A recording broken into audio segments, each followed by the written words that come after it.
Apa jadinya penghafal Al-Quran dilecehkan oleh ustadznya sendiri? Bahkan pelakunya segera jadi buronan internasional. Aku mau bahas kasus pelecehan sesama jenis Syekh Ahmad Al-Misri, seorang pendakwah dan juri ajang hafalan Al-Quran. Pelecehannya terjadi di tempat ibadah. Ini parah sekali. Pertama, ini modusnya sangat manipulatif. Korban dijanjikan beasiswa ke Mesir. Mereka datang dengan niat belajar agama dan setelah tertarik malah dilecehkan. Bahkan ketika korban protes, pelaku membawa-bawa nama Nabi Muhammad dan Imam Syafi'i untuk menormalisasi perbuatannya. Mencatut nama Rasulullah untuk melakukan pelecehan. Ini namanya melecehkan agama. Yang kedua, dan ini yang bikin aku marah sekali teman-teman. Uang beasiswa yang dijanjikan ke korban itu bukan uang pribadi tapi dana umat. Dana jemaah yang dikumpulkan untuk menolong sesama dipakai sebagai umpan untuk mendekati korban. Jadi korbannya ada dua belah pihak. Santri yang dilecehkan dan seluruh jamaah yang dikhianati kepercayaannya. Yang ketiga, ini sudah terjadi dari 2017. 8 tahun yang lalu, sudah ketahuan, sudah di sidang internal, pelaku minta maaf, berjanji bertaubat, dan tidak dilaporkan ke polisi. Hasilnya 2021 terjadi lagi, 2025 terulang lagi. Coba kalau 2017 itu dilaporkan, korbannya nggak akan sebanyak sekarang. Keempat, Komisi 3 DPR mendorong agar pelaku segera ditetapkan sebagai tersangka. Sayangnya dia berhasil kabur ke Mesir dan sekarang polisi sedang berkoordinasi dengan Interpol. Semoga statusnya segera jadi buronan internasional. Kasus ini kurang viral meskipun sudah diviralkan oleh artis Ustazah Oki. Jangan sampai ada kasus pelecehan yang dibiarkan bertahun-tahun di lembaga pendidikan sampai pelakunya jadi buronan internasional. Kita viralkan kembali dan kita kawal terus. Woi, buka mata lo lebar-lebar, bos. Jangan jadi kaum santai yang cuma nelan cerita apa adanya tanpa pakai logika teknik. Sebagai contoh, lu pikir Nabi Sulaiman itu cuma raja yang duduk manis di kursi emas sambil baca puisi doang? Kagak, men. Analisa gua, dia itu aslinya CEO teknologi global pertama yang main di level logika materi terkecil, olahan logam tingkat tinggi, dan pengawasan global. Pas orang lain masih ribet belajar, bikin api pakai batu, dia udah canggih banget. Jawabannya bisa lo lihat dari kasus Singgasana Ratu Balkis yang menurut gue adalah pemindahan materi kilat. Analisa teknisnya, ini melibatkan rumus kesetaraan energi E-KIC-MC2 untuk memindahkan benda seberat ratusan kilogram dalam sekejap mata sekitar 0,1 detik. Dibutuhkan konversi materi menjadi gelombang elektromagnetik dengan frekuensi sangat tinggi. Orang yang punya ilmu dari kitabullah sanggup melakukan proses dematerialisasi dan rematerialisasi ini tanpa kehilangan satu atom pun. Di zaman Nabi Sulaiman, kitabullah bukan sekadar bacaan ritual, tapi berfungsi sebagai source code alam semesta. Sistem ini turun secara estafet sebagai edukasi peradaban. Dimulai dari Nabi Musa dengan Taurat sebagai hukum dasar materi, lalu diupdate ke Nabi Daud dengan Zabur yang membawa teknologi bioakustik, frekuensi suara. Puncaknya di tangan Nabi Sulaiman, semua sistem itu diintegrasikan menjadi sistem operasi spiritual yang menghubungkan kehendak manusia dengan hukum fisika tertinggi di bawah izin sang pencipta. Hubungannya dengan kitabullah itu apa? Ini intinya, men. Kitabullah itu adalah manual book pengoperasian alam semesta. Analisa gue, ilmu ini adalah kemampuan membaca algoritma penciptaan. Orang berilmu ini meretas koordinat bendanya langsung lewat sistem inti alam semesta. Kalau jin ifrit itu kayak orang yang mau mindahin data dengan angkut harddisknya pakai pesawat. Lambat. Orang yang punya ilmu kitabullah itu kayak programmer senior yang tinggal ketik perintah copy paste di sistem pusat lewat informasi kuantum. Sebagai bukti tambahan, coba lo lihat istananya.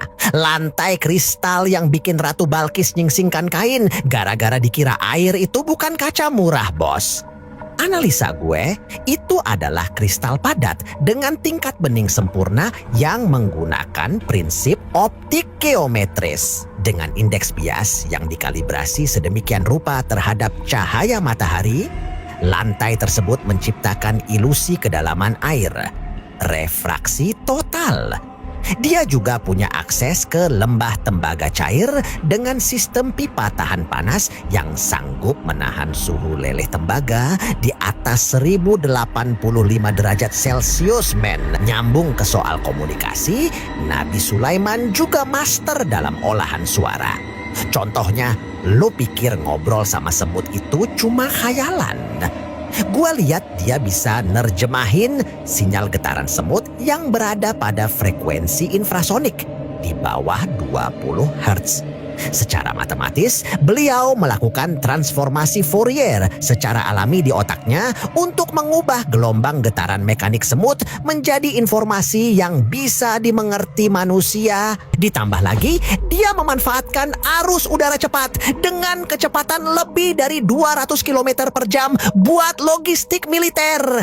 Teknik udara yang menakjubkan. Lalu pertanyaannya, gimana dia dapat tenaga sebesar itu? Puncaknya ada pada tenaga kerja jin. Jangan mikir mistis doang, pakai logika kekuatan energi utama. Jawabannya, jin itu dari zat plasma, materi keempat yang terdiri dari partikel bermuatan, ion. Hitungan matematikanya, energi kinetik plasma sangat besar karena suhunya tinggi. Nabi Sulaiman punya kode perintah berupa resonansi akustik yang frekuensinya sinkron dengan frekuensi alami partikel plasma jin, sehingga mereka bisa diperintah layaknya mesin otomatis. Nah, analisa gua berlanjut ke soal keamanan, yaitu sistem pantauan jin pengintai.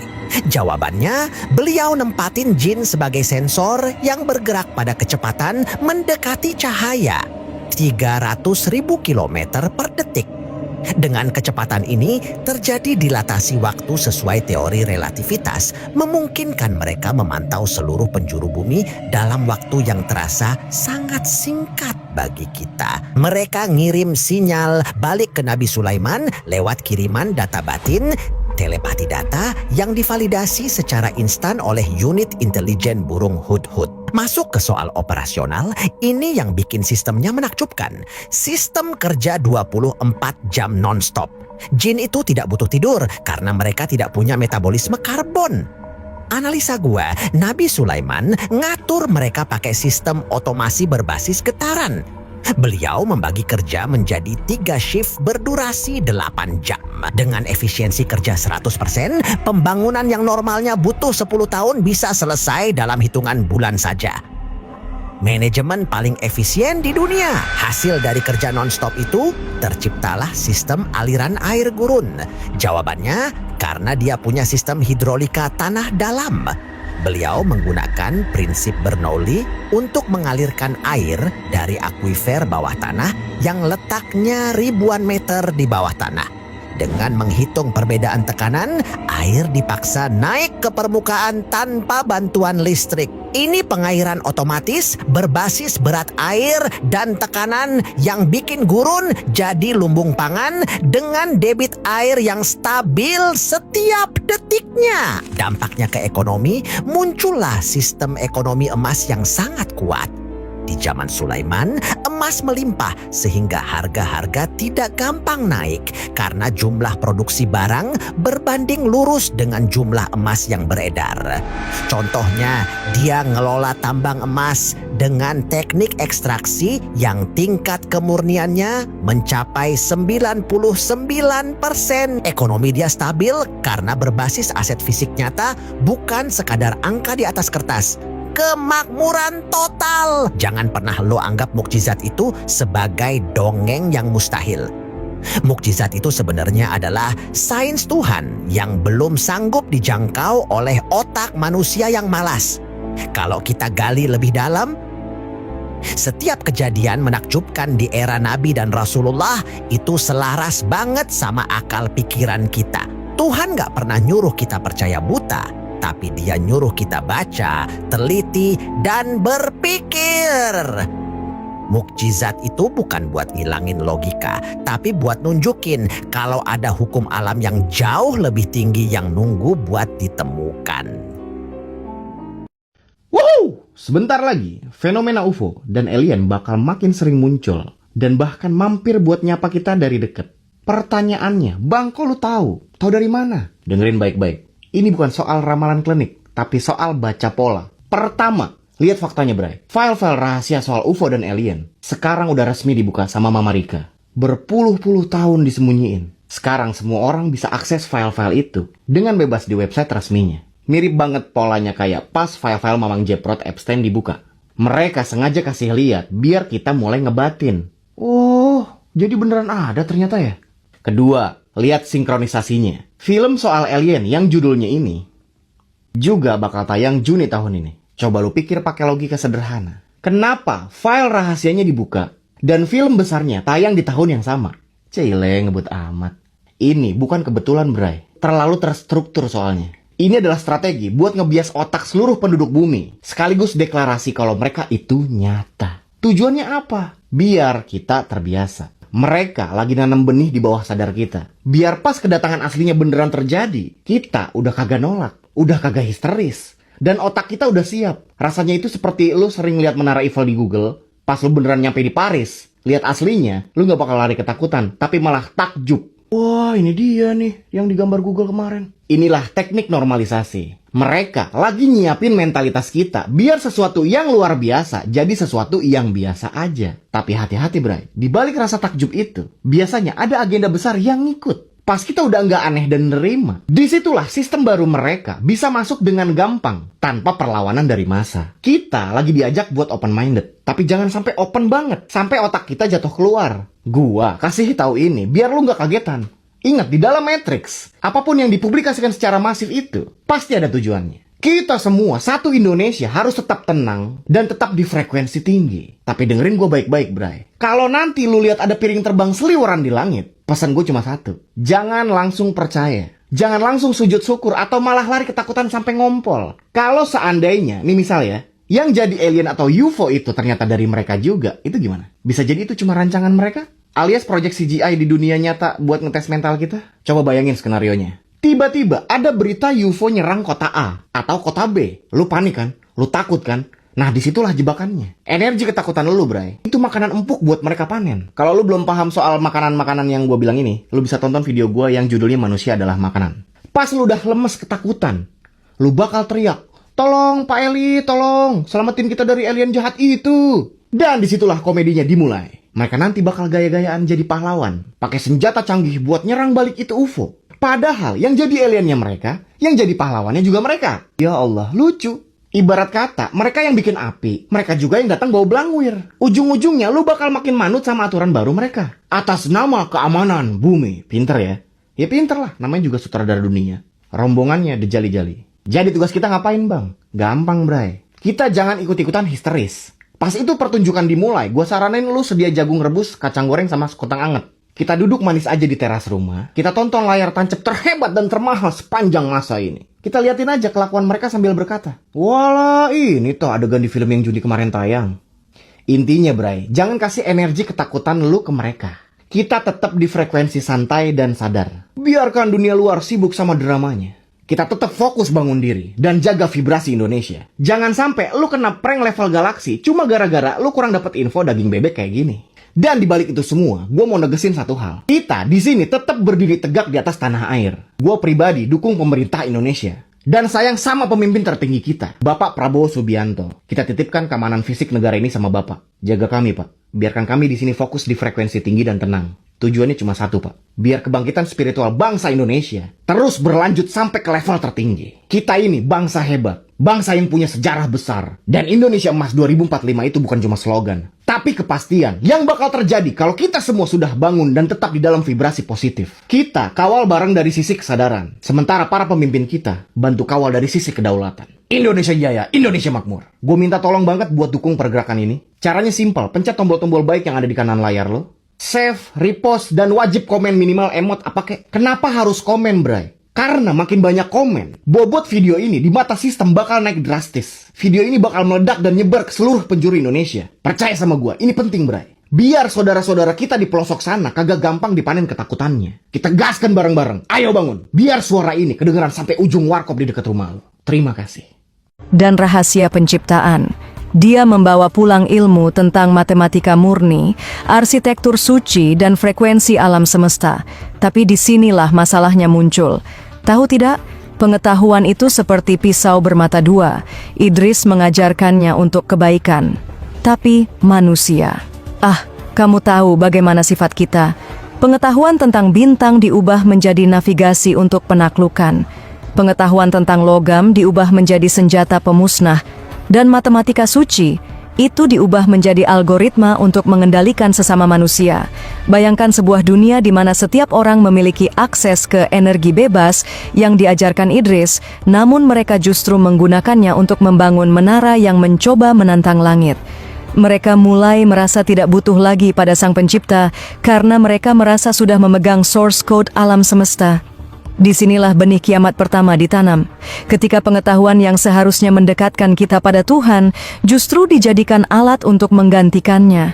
Dan ada desas-desus gelap dalam naskah kuno, bahwa ada entitas lain yang ikut campur, entitas yang membocorkan rahasia tentang rekayasa genetika dan kimia terlarang kepada manusia saat itu. Pikirkan ini, jika Idris membawa ilmu tulis baca dan bintang, kenapa beberapa generasi setelahnya, bumi justru dipenuhi oleh makhluk-makhluk hasil eksperimen yang mengerikan? Kenapa ada legenda tentang raksasa yang rakus dan manusia-manusia setengah dewa yang haus darah?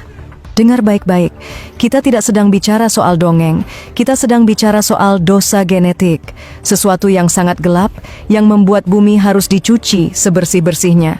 Kamu siap melihat apa yang sebenarnya terjadi di laboratorium masa lalu? Karena di bagian selanjutnya, kita akan membedah mengapa darah manusia saat itu menjadi sangat kotor, hingga air bah adalah satu-satunya solusi. Dengar. Ada alasan kenapa setiap mitologi di bumi ini, mulai dari Yunani, Nordik, hingga teks-teks kuno di Timur Tengah, selalu menyebut tentang raksasa. Mereka bukan sekadar simbol kekuatan. Mereka adalah kesalahan biologis yang nyata. Tahu tidak? Di bagian sebelumnya, aku menyebutkan tentang entitas yang ikut campur. Dalam kitab-kitab yang tidak masuk ke kurikulum sekolah, diceritakan bahwa ada makhluk-makhluk langit yang jatuh dan mulai terobsesi dengan kecantikan manusia. Tapi ini bukan soal cinta, kawan. Ini soal eksperimen. Mereka mulai mencampur-adukan benih. Manusia dengan entitas, hewan dengan manusia. Bayangkan sebuah laboratorium raksasa di masa lalu, di mana mereka membedah kode genetik tanpa etika. Mereka menciptakan Nephilim, para raksasa yang tingginya mencapai puluhan meter, makhluk yang memiliki kecerdasan manusia, tapi nafsu makan yang tak terbendung. Tapi kenapa ini menjadi masalah besar? Karena dunia mulai kehilangan kemurniannya. Dalam teks eskatologi, dikatakan bahwa bumi berteriak karena darah yang tumpah. Para raksasa ini tidak hanya memakan hewan, mereka mulai memangsa manusia. Mereka adalah puncak dari ego peradaban saat itu. Kalau kita bisa menciptakan kehidupan, kenapa kita harus tunduk pada Sang Pencipta? Perhatikan ini. Banjir besar Nuh sering dianggap sebagai hukuman atas dosa moral.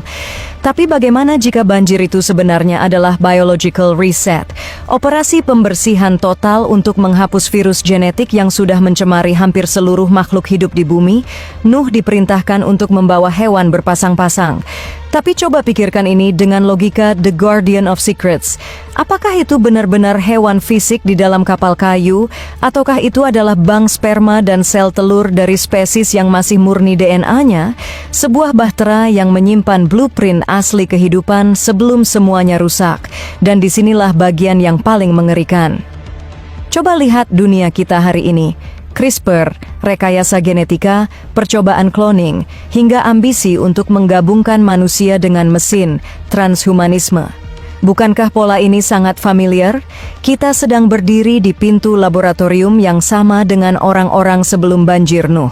Kita sedang mencoba memperbaiki apa yang Tuhan ciptakan, dan jika sejarah benar-benar berputar, maka pembersih itu mungkin sedang dalam perjalanan kembali. Tapi tunggu dulu, jika mereka punya teknologi sehebat itu, dari mana mereka mendapatkan energinya?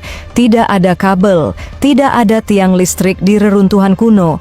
Kamu belum tahu rahasia di balik piramida, kan? karena di bagian selanjutnya kita akan membongkar bagaimana mereka memanen energi langsung dari atmosfer bumi dan kenapa itu membuat mereka merasa seperti dewa. Coba lihat piramida Giza. Jangan lihat sebagai makam karena tidak ada satupun mumi yang pernah ditemukan di sana. Lihatlah sebagai sebuah mesin. Sebuah struktur masif yang dilapisi batu kapur putih yang sangat murni sebagai isolator, dengan bagian dalam dari granit yang kaya akan kristal kuarsa sebagai konduktor. Tahu tidak kawan? Granit itu bersifat piezoelektrik. Jika kamu menekannya dengan beban jutaan ton batu di atasnya, dia akan menghasilkan listrik. Mereka tidak sedang membangun monumen ego, mereka sedang membangun pembangkit listrik nirkabel global. Perhatikan obelisk. Tiang-tiang batu tunggal yang menjulang tinggi di seluruh dunia. Bagi mata awam, itu hanya hiasan. Tapi bagi mereka yang tahu, itu adalah antena. Mereka menggunakan frekuensi bumi resonan.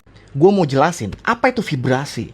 Secara fakta sains, nggak ada satupun benda di alam semesta ini yang benar-benar diem. Semuanya bergerak. Kalau lu lihat meja, kursi, atau tangan lu sendiri pakai mikroskop paling canggih, lu bakal lihat partikel-partikel di dalamnya lagi goyang atau bergetar hebat. Nah, kecepatan atau kualitas dari goyangan itulah yang disebut vibrasi. Jadi vibrasi itu bukan sekedar perasaan, tapi gerakan nyata dari energi yang ada di dalam badan lo. Biar gampang bayanginnya gini, anggap badan lo itu adalah senar gitar. Kalau senar itu lo petik dengan benar, bunyinya bakal merdu dan enak didengar. Tapi kalau senarnya terlalu kenceng atau kendor, suaranya bakal fals dan bikin telinga sakit. Begitu juga sama hidup lo. Pas vibrasi lo lagi sinkron, lo bakal ngerasa tenang dan dapat banyak kebetulan yang enak. Tapi pas vibrasi lo berantakan gara-gara emosi rendah, hidup lo bakal ngerasa berat kayak lagi narik beban 1 ton. Kenapa Matrix pengen banget vibrasi lo berantakan? Karena mereka tahu kalau vibrasi itu menular. Pas lo lagi takut atau marah, lu lagi nyebarin getaran yang ngerusak orang-orang di sekitar lu. Itulah kenapa berita di sosial media sering banget dibuat provokatif. Tujuannya apa? Biar vibrasi kolektif kita tetap rendah. Orang dengan vibrasi rendah itu gampang banget dikasih sugesti dan gampang diadu domba. Cara paling nyata buat jaga vibrasi lu tetap stabil adalah dengan jaga apa yang lu dengar dan apa yang lu lihat. Musik yang bikin sedih atau berita yang nakutin itu murni racun buat vibrasi lu. Musik yang bagus tuh kayak Alfi Killa. Uang selalu datang ke rekeningku. Mulailah cari ketenangan, nikmati momen saat ini. Dan jangan biarin emosi orang lain ngerubah setelan senar gitar di badan lo. Ingat, kenapa mereka takut? Karena satu orang yang vibrasinya stabil dan damai bisa ngerubah frekuensi satu ruangan, bahkan satu kota. Kalau lo cocok sama penjelasan gua, lo bisa dengar semua video gua dari nol, karena semuanya gua buat berurutan dan narasinya connect satu sama lain. Gua minta tolong untuk dukung gua, pencet tombol-tombol baik yang ada di kanan layar, dan komen apapun yang ada di pikiran lo saat ini. Kalau lo dukung gua begitu, video ini akan nyebar dengan sendirinya. Tujuannya, biar suara gua bisa kedengeran sampai ujung warkop deket rumah lo. Terima kasih. Selama ini ternyata syahadat yang umat Islam lakukan itu salah. Ini bukan kata saya, tapi ini adalah penjelasan yang terdapat di buku Ramalan Gaib Sabdo Palon Noyo Genggong berikut ini. Ini bukanlah buku untuk mengadu domba umat Islam, tapi sebenarnya justru buku ini untuk menyadarkan umat Islam di Nusantara supaya bisa kembali kepada hakikatnya, alias kembali kepada esoterisme atau spiritualitas yang sebenarnya menjadi esensi dan tingkat tertinggi dari semua agama. Kalau kalian nggak kuat mental, sebaiknya jangan berani-berani baca buku ini, karena isi buku ini benar-benar menampar realita beragama kita beberapa tahun belakangan yang terkesan jauh dari spiritualitas. Bahkan soal syahadat saja kita nggak paham kalau itu ternyata harus diresapi dan disadari hingga ke ranah hakikat dan makrifat. Kalimat syahadat yang selalu dibaca umat Islam saat sholat dan yang selalu dijadikan pertanda bahwa seseorang itu telah masuk Islam, di situ memiliki arti saya bersaksi tiada Tuhan selain Allah dan saya juga bersaksi bahwa Muhammad adalah utusan Allah. Nah, orang-orang banyak salah di kalimat kedua. Banyak orang yang mengira bahwa Muhammad yang disebutkan di sini adalah Muhammad sebagai sosok nabi yang berada di Arab sana. Sebenarnya Muhammad yang dimaksud di sini adalah rasa sejati manusia atau kesadaran murni kita, atau kalau dalam bahasa filosofi disebut sebagai nur ilahi atau percikan cahaya Tuhan. Ini adalah bagian dari energinya, dimana kalau kita sudah memahami ini, maka segala pikiran, perasaan, dan tindakan kita akan menjadi representasi dari Tuhan. Makanya Makanya, dalam banyak tradisi spiritual, mau itu Hindu, Buddha, kejawen, tasawuf, bahkan mistisisme Kristen sekalipun, dikatakan bahwa Tuhan itu meliputi seluruh zat atau materi yang ada di dunia ini. Dengan demikian, Tuhan juga meliputi seluruh manusia, dan manusia bisa menyadarinya kalau mereka sudah sampai pada kesadaran akan rasa sejati ini. Karena ini adalah kesadaran murni yang langsung terhubung jadi satu dengan Tuhan tanpa sekat pemisah dan tanpa intervensi apapun. Bahkan intervensi dari pikiran dan perasaan manusia sekalipun. Inilah yang disebut Rasulullah kalau dalam tradisi kejawen, di mana Rasul itu artinya juga adalah Roso Kang Nusuli, yang artinya rasa yang mendalam dan sejati. Tubuh manusia sendiri hanyalah bayangan dari zat Tuhan, tapi rasa sejati adalah bagian dari cahayanya yang membawa semua tindakan, perasaan, dan pikiran dari Tuhan langsung. Nah, kalau kalian sudah mengalami kebangkitan spiritual dan suka sejarah Majapahit, pasti nyambung banget dengan penjelasan-penjelasan esoteris dalam buku ini. Masih banyak lagi tamparan spiritual lainnya yang akan membuat kita berpikir ulang apakah beragama kita selama ini sudah benar. Kalian bisa baca sendiri di buku ini. Check out di keranjang kuning sekarang di sebelah kiri bawah video sebelum bukunya habis dan tidak diterbitkan lagi. Dan yang mengerikan adalah, hari ini, para ilmuwan elit dunia sedang mencoba memulihkan file-file korup ini. Mereka mencoba menggali kembali teknologi yang dulu membuat dunia harus dihancurkan. Tahukah kamu bahwa baterai Baghdad atau komputer Antikythera hanyalah puncak gunung es dari apa yang sebenarnya mereka temukan di dasar samudra? Mengapa pemerintah dunia sangat terobsesi mengeksplorasi Antartika dan Palung Mariana? Di bagian selanjutnya, kita akan bedah sisa-sisa yang tertinggal dan bagaimana mereka mulai berfungsi kembali di zaman kita.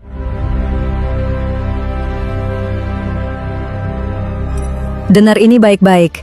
Tahun 1961, di California, ditemukan sebuah benda mirip busi kendaraan di dalam sebongkah batu geode yang usianya diperkirakan 500.000 tahun.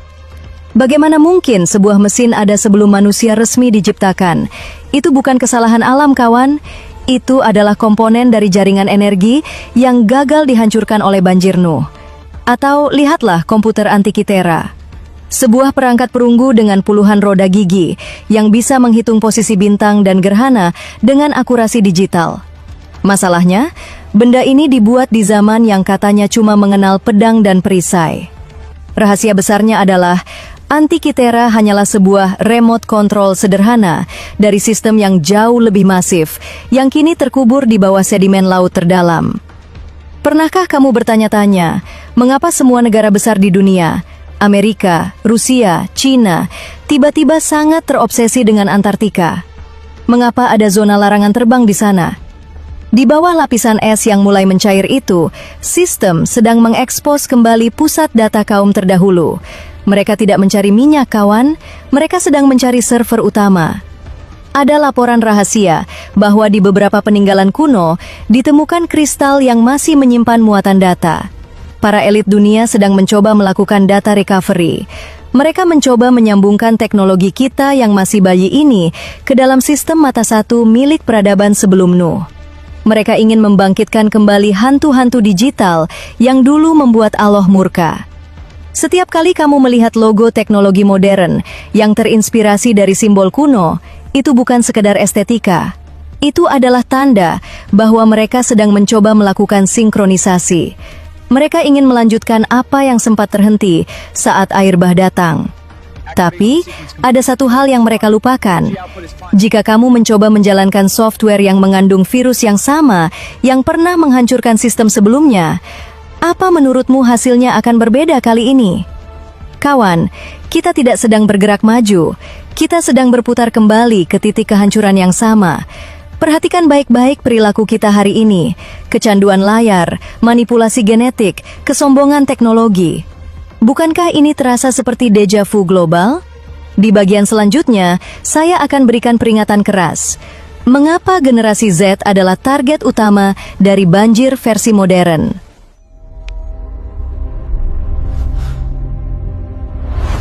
Dengar kawan, kamu merasa bebas saat menggulir layar itu kan?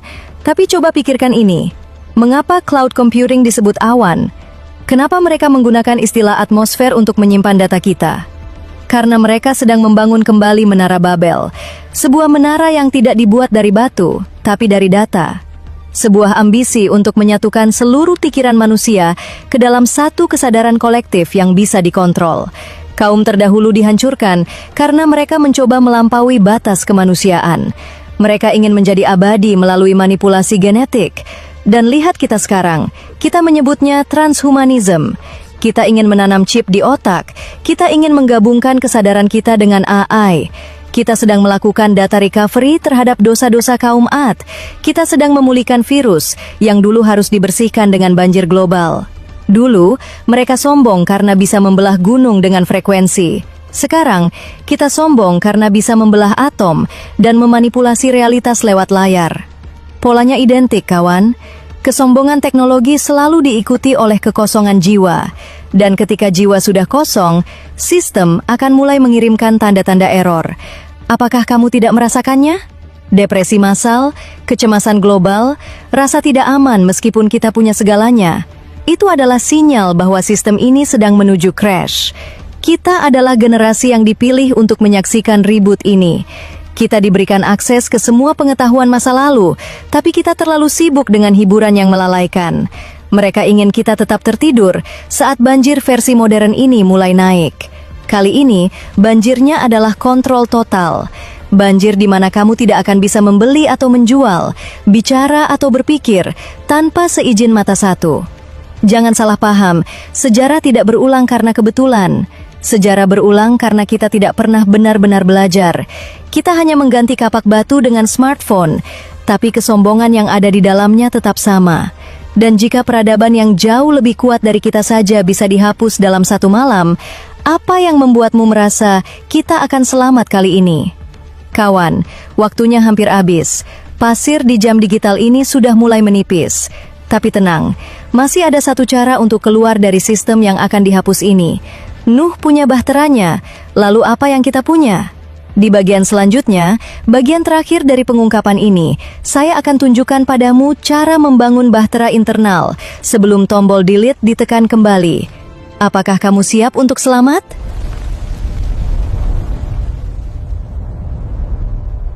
Kawan, jika Nuh butuh 950 tahun untuk memperingatkan kaumnya tentang banjir air, maka sisa waktu kita mungkin tidak sebanyak itu. Kita sedang hidup di dalam sebuah sistem yang sedang mengalami overload.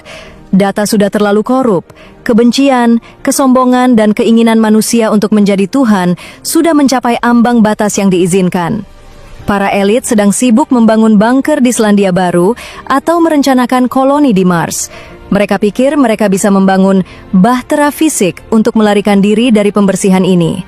Tapi mereka salah besar. Banjir kali ini bersifat frekuensi.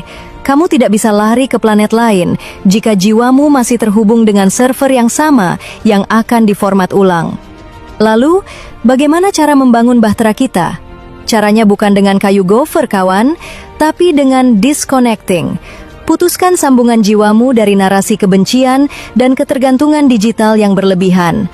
Kembali ke fitrah, kembali ke frekuensi asli yang diciptakan oleh sang pemilik database. Itulah satu-satunya software yang tidak akan terhapus saat pembersihan dimulai. Ingatlah ini, Allah tidak pernah menghancurkan sebuah peradaban karena mereka maju secara teknologi. Allah menghancurkan mereka karena teknologi itu membuat mereka lupa bahwa mereka adalah ciptaan, bukan pencipta. Kita sedang mengulang kesalahan yang sama. Kita sedang memuja kecerdasan buatan sambil mematikan kecerdasan ilahi di dalam hati kita sendiri.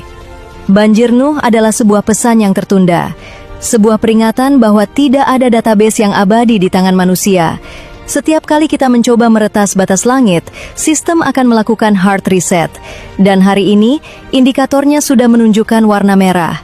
Pilihan ada di tanganmu sekarang. Apakah kamu akan tetap terhanyut dalam arus digital ini sampai tombol delete ditekan? Ataukah kamu akan mulai membangun bahtera internalmu sekarang juga? Sejarah tidak berulang karena kebetulan. Sejarah berulang karena kita terlalu sombong untuk belajar dari air yang pernah menenggelamkan segalanya. Dengar, apakah itu suara guntur di kejauhan, ataukah suara sistem yang sedang mulai dimatikan? Sebelum layarmu benar-benar gelap, tanyakan pada dirimu sendiri. Jika dunia ini diformat ulang malam ini, Apakah ada file dari dirimu yang layak untuk diselamatkan? Sampai jumpa di sisi lain, jika kamu selamat.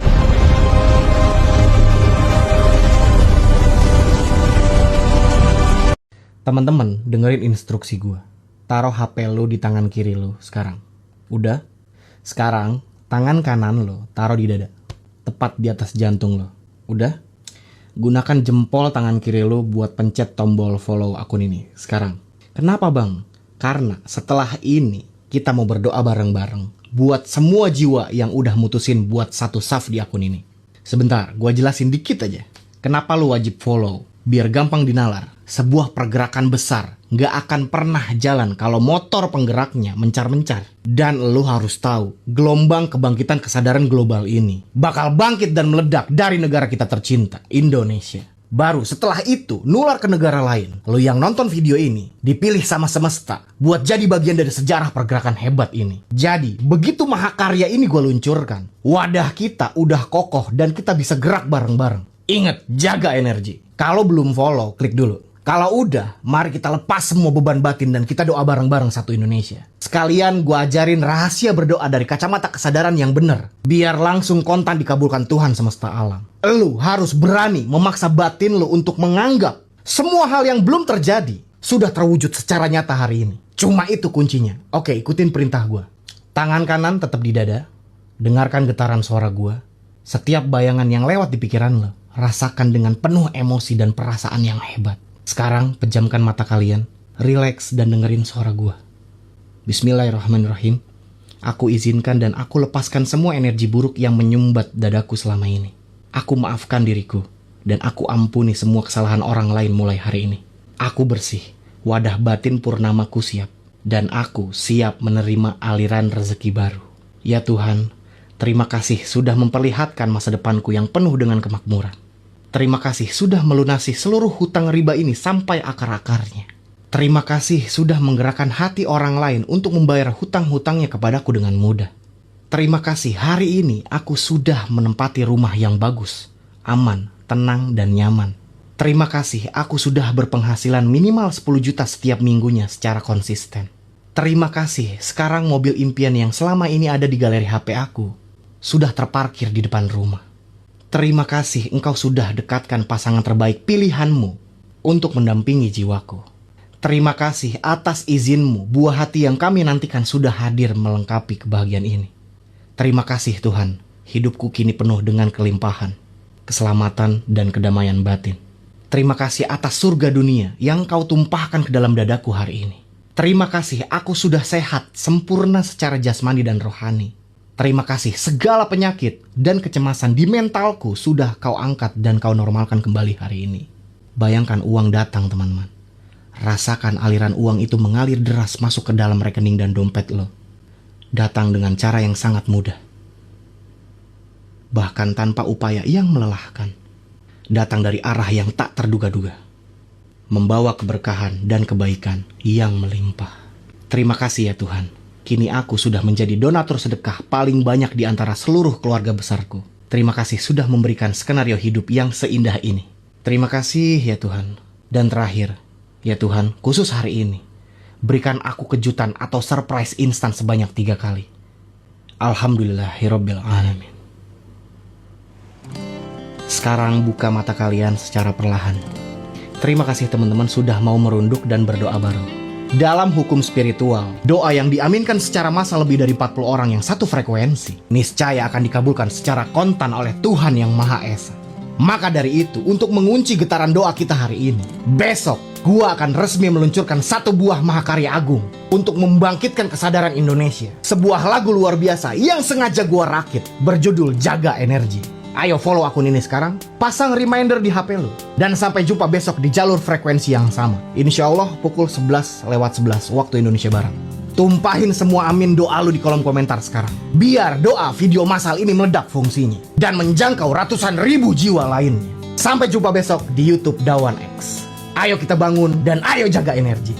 Lo bisa menang melawan orang pintar dengan satu fakta, tapi lo nggak akan pernah menang melawan orang bodoh meskipun dengan sejuta fakta sekalipun. Kenapa? Karena masalahnya bukan logika, bukan fakta, tapi mentalitas. Orang pintar itu cari data, fakta, kebenaran. Orang bodoh akan cari pembenaran. Orang pintar terbuka terhadap argumen yang logis. Orang bodoh hanya ingin menang. Mereka nggak peduli seberapa kuat bukti yang diberikan. Kalau tidak sesuai dengan ego mereka, maka menurut mereka bukti itu pasti salah. Einstein pernah bilang, berdebat dengan orang yang menolak memahami ibarat menjelaskan warna kepada orang yang nggak bisa melihat. Karena itu, daripada membuang waktu meyakinkan orang yang nggak mau diyakinkan, fokus buktikan dengan hasil. Gunakan waktu untuk berkembang, bukan untuk meyakinkan orang yang memang nggak mau berubah. Karena pada akhirnya, pemenang sejati bukan yang paling sering memenangkan perdebatan, tapi yang paling sibuk memenangkan kehidupan. Hai, Jepang punya pepatah yang terkenal, jatuh 7 kali, bangkit 8 kali.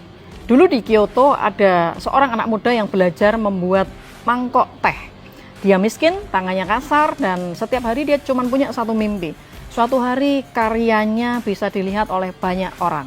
Lalu suatu hari dia berhasil membuat mangkok terbaik dalam hidupnya. Bentuknya indah, warnanya bagus, dan dia yakin inilah karya yang akan mengubah nasibnya dia. Tapi saat dibawa ke pasar, mangkok itu jatuh, pecah, dan orang-orang di sekitarnya berkata, udahlah buang aja, barang pecah udah nggak ada harganya. Anak itu pulang dengan hati yang kosong, namun gurunya mengambil pecahan mangkok itu lalu menyambungnya kembali dengan emas. Anak itu heran dan bertanya, guru, kenapa bagian rusaknya malah ditonjolkan? Sang guru menjawab, karena luka yang disembunyikan hanya melahirkan malu, tapi luka yang diterima bisa menjadi keindahan. Keesokan harinya mangkok itu dibawa lagi ke pasar dan anehnya, mangkok yang pernah pecah justru dibeli dengan harga yang paling mahal. Karena orang tidak lagi melihatnya sebagai barang yang rusak, mereka melihatnya sebagai bukti bahwa sesuatu yang pernah hancur masih bisa memiliki nilai yang lebih tinggi daripada sebelumnya. Jadi kalau hari ini kamu pernah gagal, pernah diremehkan, pernah direndahkan, pernah kehilangan arah, jangan buru-buru merasa hidup kamu selesai. Mungkin Tuhan bukan sedang menghukum kamu, mungkin Tuhan sedang menyentuh bagian hidupmu yang patah dengan sesuatu yang lebih berharga daripada ego dan rencana kamu sendiri. Karena dalam hidup ini, orang yang paling kuat bukan orang yang tidak pernah gagal, tapi orang yang jatuh, hancur, lalu tetap memilih pulang kepada Tuhan dan bangkit lagi. Kalau cerita ini menginspirasi, kirim ke orang yang lagi ngerasa dirinya rusak supaya mereka segera bergerak. Pernahkah kamu bingung kenapa orang lain begitu mudah melihat peluang, sementara kamu selalu dihadapkan pada jalan buntu? Dunia tak memusuhimu, mata kalian melihat tempat yang sama, tapi otak kalian menyaring realitas secara berbeda. Ada sistem di otakmu yang menentukan seluruh hidupmu. Kamu tidak tahu namanya. RAS, Reticular Activating System. Letaknya di batang otak, di formasi retikular. Tugasnya satu, menyaring realitas. Setiap detik, otakmu dibanjiri sekitar 11 juta bit informasi. Semua indera menyirim data. Otak sadarmu cuma sanggup 50 dari 11 juta. Lebih dari 99% realitas tak pernah kamu sadari. RAS yang memutuskan mana yang lolos. Aturannya brutal. RAS mencari apa yang paling sering kamu pikirkan. Kalau kamu terus meyakini tak ada peluang, ia akan bekerja mencari semua bukti bahwa kamu benar. Pintu tertutup, penolakan, kegagalan, semua ditampilkan. Tapi kalau kamu memprogram ulang pikiranmu, ia berubah. Tiba-tiba kamu melihat pintu yang selalu ada tapi tak pernah kamu sadari. Ini bukan motivasi, ini sains. Dan cara paling gila untuk membuktikannya datang dari tahun 1968. Rosenthal dan Jacobson mengetes IQ seluruh murid di satu sekolah, lalu memilih 20% murid secara acak. Kepada guru, mereka bilang, murid-murid ini terdeteksi akan melejit secara akademik, padahal pilihannya random. 8 bulan kemudian, mereka kembali mengetes, dan murid yang dilabeli calon jenius benar-benar naik IQ-nya. Bukan karena mereka lebih pintar, tapi karena otak guru sudah terprogram oleh informasi palsu itu. RAS guru mulai mencari bukti bahwa murid ini spesial. Tanpa sadar, guru memberi mereka lebih banyak perhatian, lebih banyak senyum, lebih banyak tantangan. Murid merespons, dan label palsu berubah jadi kenyataan. Inilah Pygmalion Effect, ekspektasi menciptakan realitas. Ini bukan sihir, fenomena ini sudah diamati berulang kali. Thomas menulis sejak 1928, If men define situations as real, they are real in their consequences. Contoh sederhana, bank sehat. Seseorang menyebar rumor bangkrut. Nasabah panik, tarik uang bersama. Bank yang awalnya sehat benar-benar bangkrut. Ramalan menciptakan kenyataannya sendiri. Dan biologisnya nyata. Hebb merangkum, neurons that fire together, wire together. Pikiran yang kamu ulangi memperkuat jalur saraf, bukan sugesti, biokimia.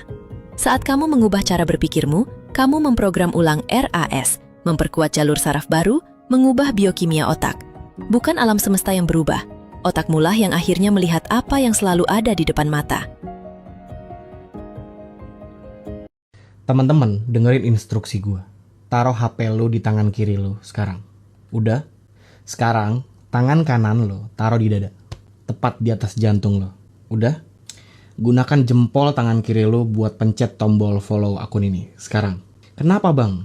Karena setelah ini, kita mau berdoa bareng-bareng. Buat semua jiwa yang udah mutusin buat satu saf di akun ini. Sebentar, gue jelasin dikit aja.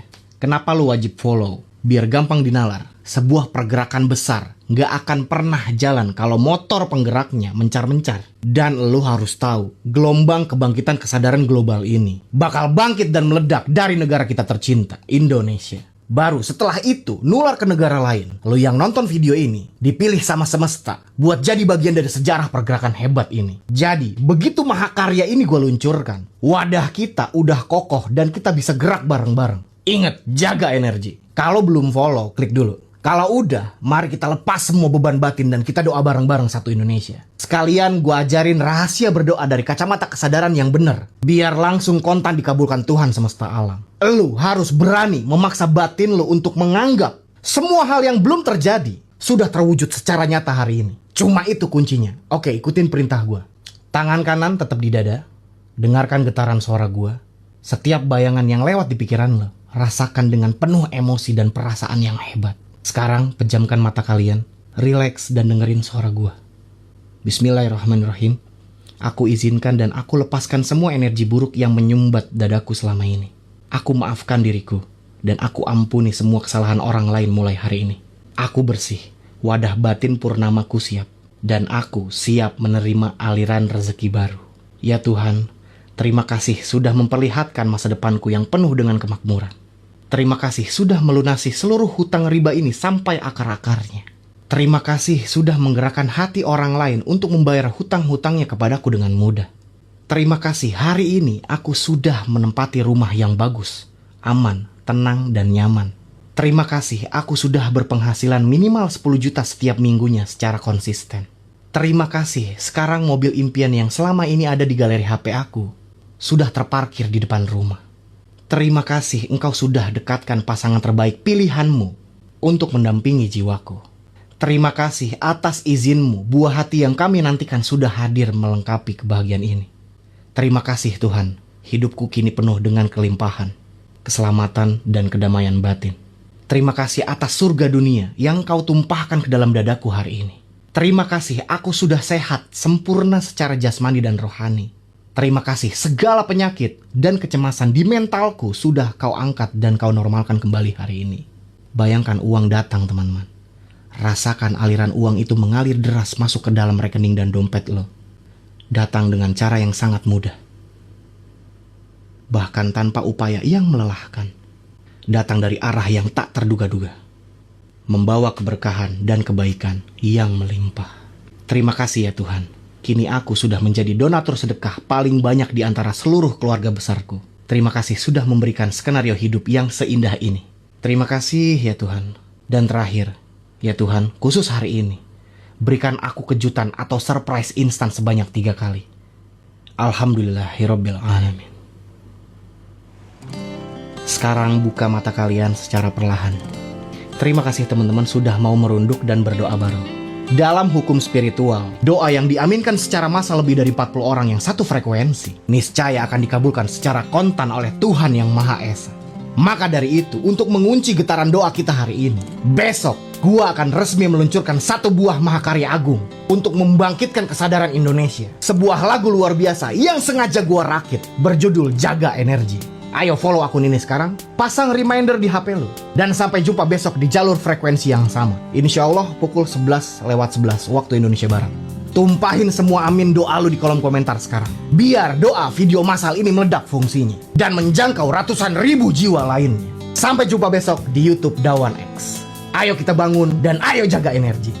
Bagaimana jika emas yang sebenarnya berharga bukan karena langka, melainkan karena manusia modern telah melupakan fungsi aslinya sebagai komponen teknologi. Apa bedanya dengan menyembunyikan sejarah berharga tapi menguncinya? Sama halnya dengan menimbun emas yang hanya dijadikan perhiasan atau pajangan. Keduanya sama-sama lahir dari ketidakmampuan memanfaatkan nilai sejati. Sebab jika sebuah sejarah benar-benar nyata, kenapa harus disembunyikan dari publik? Menutup akses sejarah hanya akan membuat peradaban melupakannya, sekaligus membungkam perspektif kritis orang-orang yang ingin mencari kebenaran. Dalam Lemurian Universe, emas bukan sekedar logam mulia, melainkan bahan dasar hardware teknologi pada masa puncak peradaban. Karena konduktivitas dan kestabilannya yang tinggi, emas digunakan sebagai komponen mesin dan perangkat, bukan sebagai perhiasan tubuh. Pada zaman Lemurian seperti era Darindartha dan Lemurian Aina, orang yang memakai emas sebagai perhiasan justru dianggap balgika atau bodoh. Alasannya sederhana, mereka memiliki material bernilai tinggi, tetapi tidak memahami cara mengubahnya menjadi teknologi yang bermanfaat. Analoginya adalah orang yang mengumpulkan pengetahuan tetapi tidak dimanfaatkan. Perspektif ini juga menyoroti Mesir kuno. Raja dan Ratu Mesir dikenal gemar mengenakan emas dalam jumlah besar. Hal itu justru menjadi sindiran dari bangsa Mosram. Mereka dianggap memiliki banyak emas tetapi tidak memiliki kemampuan ilmiah untuk memanfaatkannya sebagai teknologi. Penggunaan emas sebagai perhiasan dianggap kurang bijaksana dibanding pemanfaatannya sebagai teknologi. Mungkin nilai terbesar sebuah material bukan terletak pada kemewahan saat dipakai, melainkan pada pengetahuan untuk memanfaatkannya. Dan jika hari ini emas bernilai sangat mahal, bukan karena manusia memahami fungsi sejatinya, melainkan karena seluruh dunia telah sepakat dan menganggapnya berharga. Jika satu peristiwa berbeda cerita, yang wajib dipertanyakan adalah motif di balik kisahnya, bukan kejadiannya.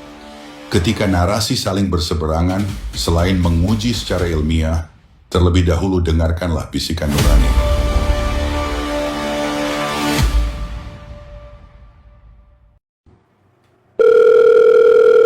Halo, di sini Ruang Pikiran Alam Bawah Sadar. Semua percakapan di sini akan direkam sepenuhnya buat keperluan kamu di masa datang.